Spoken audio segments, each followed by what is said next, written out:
The treaty dominated much of their talks this morning. British Prime Minister Mr Brown keen to push the position of the UK, President Barroso keen to promote a combined united Europe.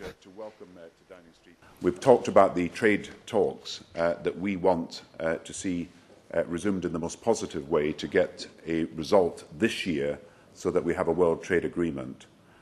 We've been able to discuss the situation in Burma and the situation in Zimbabwe, and I've told President Barroso that we are pressing for investment sanctions against the Burmese regime so that the full horror and the atrocities of what has happened in Burma is made known to the population of the world, and we show that we are determined to take action.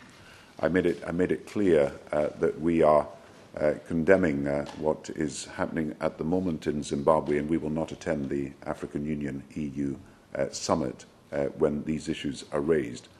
And we have also talked about climate change and the progress we can make in the run-up to the Bali summit, where I applaud President Barroso for his leadership on matters of environmental change and reform and the bold programme that he set out for the future of the European Union in dealing with climate change.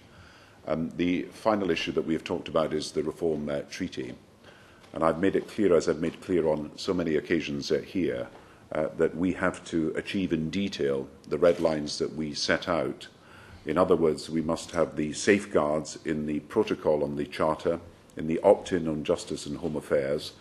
We must be absolutely sure that we have the emergency brake and veto powers in relation to social security, and of course be satisfied, as we have been, that national security is outside the scope of the amending treaty. We have a very good basis. We are well aware, of course, of the specific concerns of Britain. Britain has negotiated hard to get some opt-outs. I fully respect those opt-outs. Let's now close this issue so that we can move for the issues that I believe are the most pressing ones for European citizens, to have a Europe of results, to make the most of this dimension that we have now, 27 countries, almost 500 million people. We can lead in the world because we are experts in globalization. Europe is a great success in terms of putting together, pooling the capabilities of so different member states. So if we get things right, we can move for what I believe it is your first priority, it is also my priority, is economic reform, a global Europe, a Europe that delivers concrete benefits to the citizens. Mr Brown was adamant his priority in the new treaty talks remained British interests. We have achieved a protocol on the issue of the Charter of Rights, which protects the British interests. We have achieved, we believe, on justice and home affairs, the opt-in that was necessary for the British national interest.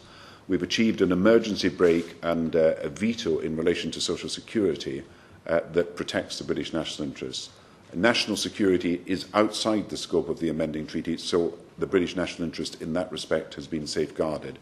So in all these areas, we have acted to protect the British national interest. Now, I'm a cautious man, and I will wait until we see the discussion that takes place in the Council next week before I make a final judgment on this. But if we are to achieve our red lines and to achieve them in the detail, which is the protection of the British national interests that we need, then we would not need to veto the treaty. We would not need to come back and say that the treaty was unacceptable. We would say that we had achieved our negotiating objectives.